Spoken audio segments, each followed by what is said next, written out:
Quand une sorcière est parmi les gens, peu de gens le savent.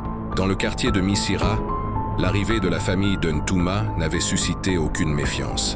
Installée avec ses enfants dans une concession modeste, elle s'était rapidement taillé une place indispensable dans la vie quotidienne en vendant du charbon de bois. Ses sacs étaient toujours bien remplis. Ces morceaux de bois noir brillaient d'un éclat étrange et dégageaient une chaleur intense. Les ménagères se bousculaient devant chez elles, ravies de la rapidité avec laquelle leur marmite bouillait. Pourtant, une ombre invisible commença à s'étendre sur le quartier. Le malheur s'invitait dans chaque foyer qui utilisait le charbon de Ntouma. C'était d'abord Diallo, le boutiquier prospère, dont le commerce s'effondra en une semaine sans explication. Puis ce fut au tour du fils de Dame Fatou, terrassé par une fièvre que les médecins ne comprenaient pas. Les murmures de sorcellerie enflèrent dans les rues. Ntouma, loin de se cacher, se mêlait aux discussions de ses clients avec une hypocrisie glaciale. « Ah, ma sœur, le monde est devenu mauvais !» s'exclamait-elle en servant une cliente. « Qui peut être assez cruel pour jeter de tels sorts sur des gens honnêtes? Que le feu du ciel consume cette sorcière qui nous pourrit la vie. » Mais le malheur frappa encore plus fort lorsque Maurice, un ouvrier robuste connu pour sa force, vit ses 2 jambes enflées jusqu'à devenir aussi grosses que des troncs d'arbres. Cloué au lit, hurlant de douleur, aucun remède traditionnel ou moderne ne semblait l'apaiser. C'est alors qu'un nouveau pasteur s'installa dans le quartier. Homme de prière et de discernement, il sentit immédiatement l'oppression qui pesait sur Missira. Maurice, à bout de force, fut transporté jusque chez lui. Le pasteur pria longuement, le regard fixe et le front perlé de sueur. À la fin de la séance, il remit à la famille une petite fiole d'huile sanctifiée.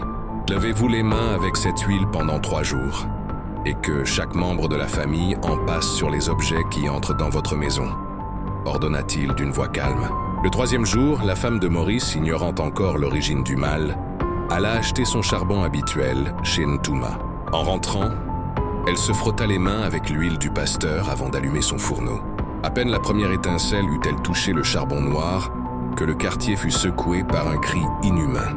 Ce n'était pas un cri de douleur ordinaire, c'était le hurlement de Ntouma. Dans sa propre cour, la vendeuse de charbon s'était effondrée, se tenant les jambes qui semblaient se consumer de l'intérieur. La fumée qui s'échappait du fourneau de la femme de Maurice était devenue d'un noir d'encre, tourbillonnant comme un serpent vers la maison de la sorcière. Les voisins accoururent, sidérés de voir Ntouma se tordre au sol, la peau fumante. Acculée par la puissance de la prière qui retournait ses sorts contre elle, elle finit par éructer sa confession. « Arrêtez, éteignez ce feu, c'est moi, c'est mon charbon qui porte mes malédictions. J'ai pris la force de Maurice pour mes rituels, j'ai volé la chance de Diallo. Laissez-moi partir, je vous en supplie. » Dans un éclair de terreur, elle se releva avec une agilité surnaturelle et s'enfuit vers la brousse, ses enfants disparaissant dans le chaos qui suivit. Le lendemain matin, sa maison était vide, comme si elle n'avait jamais été habitée. Les jambes de Maurice dégonflèrent en quelques heures, et la paix revint enfin sur Missira. On ne revit plus jamais Ntouma. Mais depuis ce jour, les habitants du quartier regardent à 2 fois l'éclat du charbon qu'ils achètent au marché.